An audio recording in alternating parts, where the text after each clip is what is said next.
Something is watching you. Right now, a part of your brain is convinced of that. Not metaphorically, not as stress or anxiety or the vague unease you chalk up to a bad week. A real, ancient system inside your skull is scanning for a predator that hasn't existed in your world for thousands of years. It hasn't gotten the memo. You feel it when you walk to your car at night and the lot is empty, but your pace quickens anyway. You feel it when you sit with your back to a restaurant door and something keeps pulling your attention toward the entrance.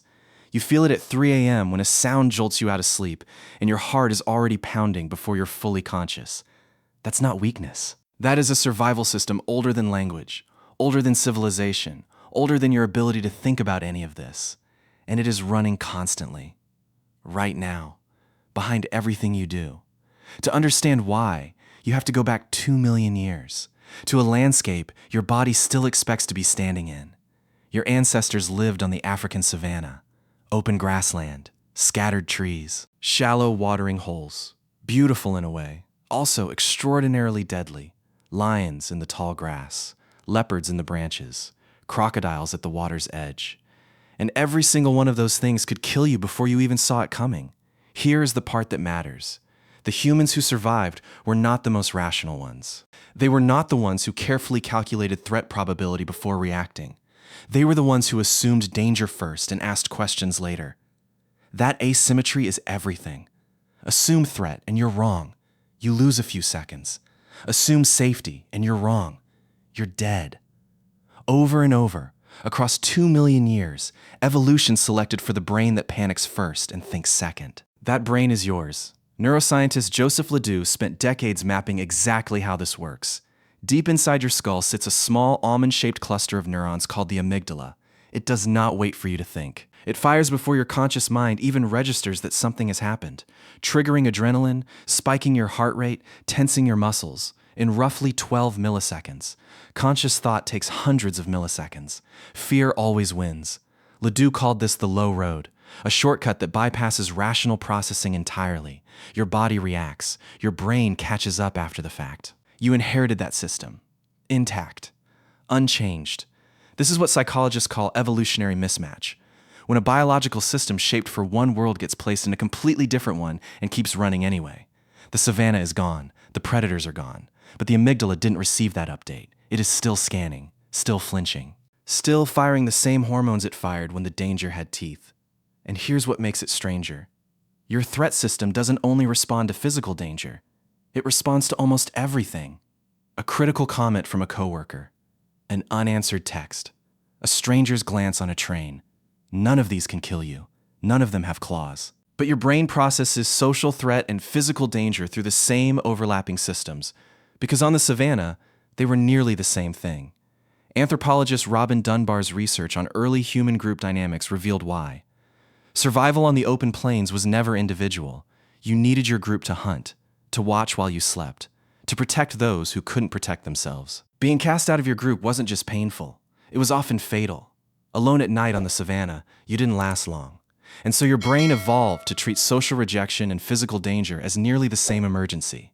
This is why public speaking terrifies more people than heights, financial ruin, or even death in survey after survey. Standing exposed in front of a group, every pair of eyes fixed on you, nowhere to hide. That triggers the exact neural circuitry that once kept your ancestors from stepping into a clearing where something might be waiting. Your nervous system cannot tell the difference between a boardroom and tall grass at dusk. It is running code that is 2 million years old, and it is doing its job exactly as designed. But here's where it gets even stranger. Your brain doesn't just react to threats, it anticipates them. Because on the savanna, by the time you react, it may already be too late. The brain that survived was the one that never fully stopped watching. Psychologist Martin Seligman's research on human cognition showed that your brain is fundamentally predictive, always running simulations of what might come next, not to torment you, but to keep you alive.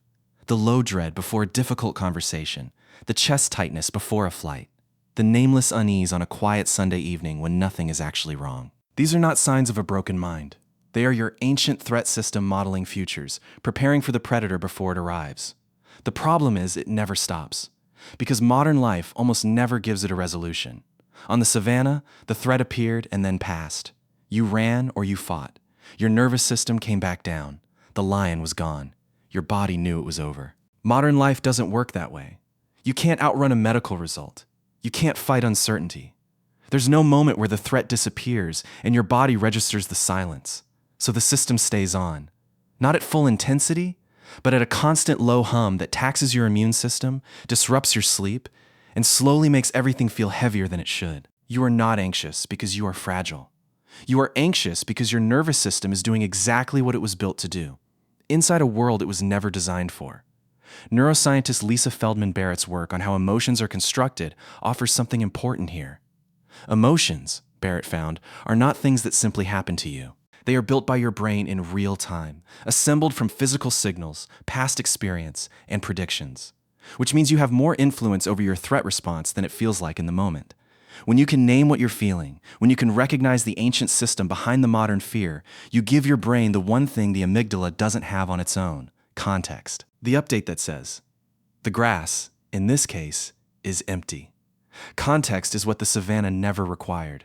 Context is what evolution never had time to build in. So when the parking lot feels dangerous and nothing is there, the fear is real. The predator is not. When silence in a conversation feels like rejection before a word has been said, the pain is real. The exile is not coming. When 3 a.m. tells you something is permanently wrong with your life, the urgency is real. But the crisis, in most cases, looks very different in daylight. You are not broken. You are ancient. Every person in your unbroken line of descent, every human, every hominid stretching back 2 million years through darkness and cold and predators that no longer exist, was vigilant enough to survive. You carry their alarm system inside you, still watching the tree line, still listening for the sound that doesn't belong.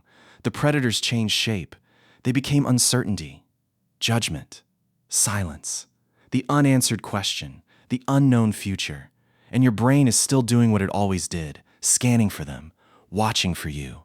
Something is watching over you tonight. It always has been.